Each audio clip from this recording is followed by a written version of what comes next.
First love. These things happened to me nearly 10 years ago. I lived in a city, but the city was hot in summer. I wanted to see the country. I wanted to walk in the woods and see green trees. I had a little red car, and I had a map too. I drove all night out into the country. I was happy in my car.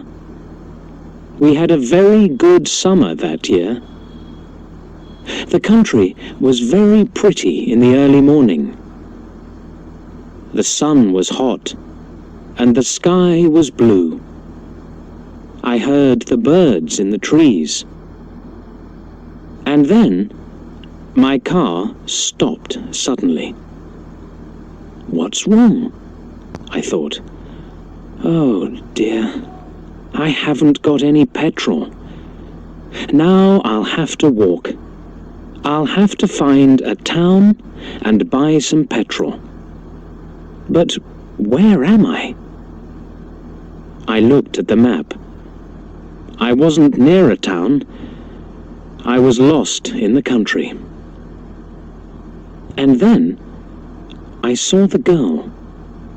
She walked down the road with flowers in her hand. She wore a long dress, and her hair was long too. It was long and black, and it shone in the sun. She was very pretty. I wanted to speak to her, so I got out of the car. "Hello," I said. "I'm lost. Where am I?" She looked afraid, so I spoke quietly. "I haven't got any petrol," I said. "Where can I find some?" Her blue eyes looked at me, and she smiled. She's a very pretty girl, I thought. "I do not know," she said. "Come with me to the village. Perhaps we can help you." I went with her happily, and we walked a long way. There isn't a village on the map, I thought. Perhaps it's a very small village. There was a village, and it was old and pretty. The houses were black and white and very small. There were a lot of animals. The girl stopped at a house and smiled at me. "Come in, please," she said. I went in. The house was very clean, but it was strange too. There was a fire and some food above it. I felt hungry then. That's strange, I thought. They cook their food over a wood fire. Perhaps they have no money. I met her father and mother, and I liked them. They were nice people, but their clothes were strange. "Sit down," said the old man. "Are you thirsty after your walk?" He gave me a drink, and I said, "Thank you." But the drink was strange too. It was dark brown and very strong. I didn't understand, but I was happy there. I asked about petrol, but the old man didn't understand. "Petrol?" he asked. "What is that?" This is strange, I thought. Then I asked, "Do you walk everywhere?" The old man smiled. "Oh, no, we use horses," he said. Horses, I thought. Horses are very slow. Why don't they have cars? But I didn't say that to the old man.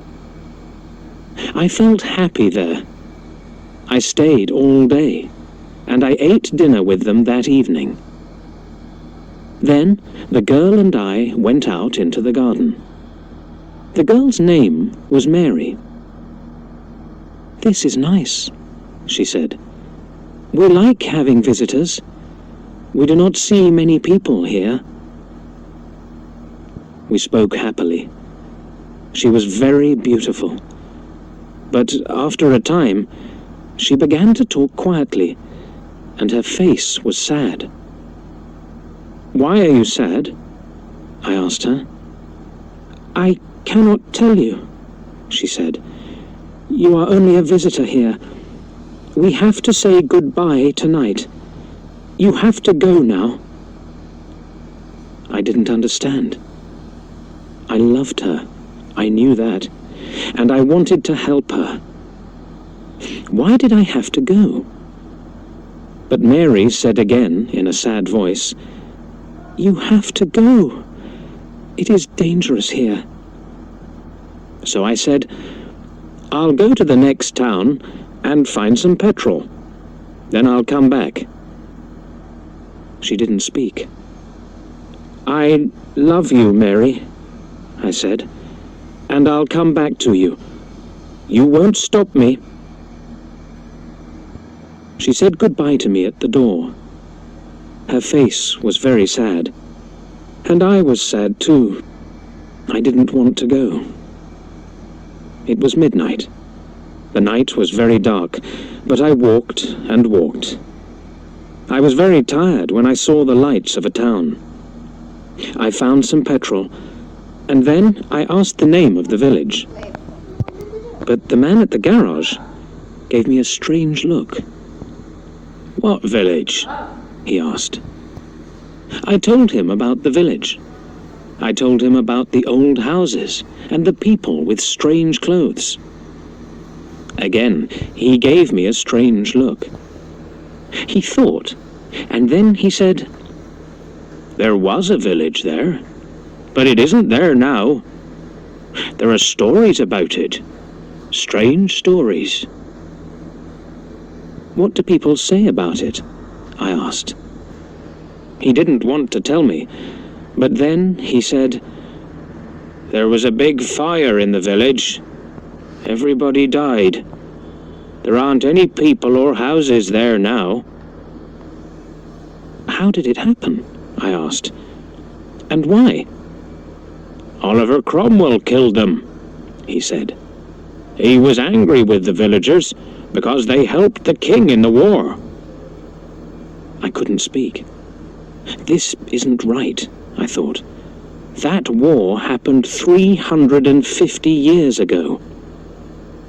Then I remembered the strange clothes, the long hair, the food over the fire, and the old houses. And I remembered, too, about the horses. "But I don't understand," I cried. "I saw the people and the village. I spoke to some people there." The man looked quickly at me, and then he spoke. "There's an interesting story about the village. For one day, every 10 years, it lives again. But only for one day. Then it goes away again for another 10 years. On that one day, you can find the village. But you have to leave before morning, or you will never leave." Can this be right? I thought. Perhaps it was. Mary said, "You have to go." She loved me, but she said, "We have to say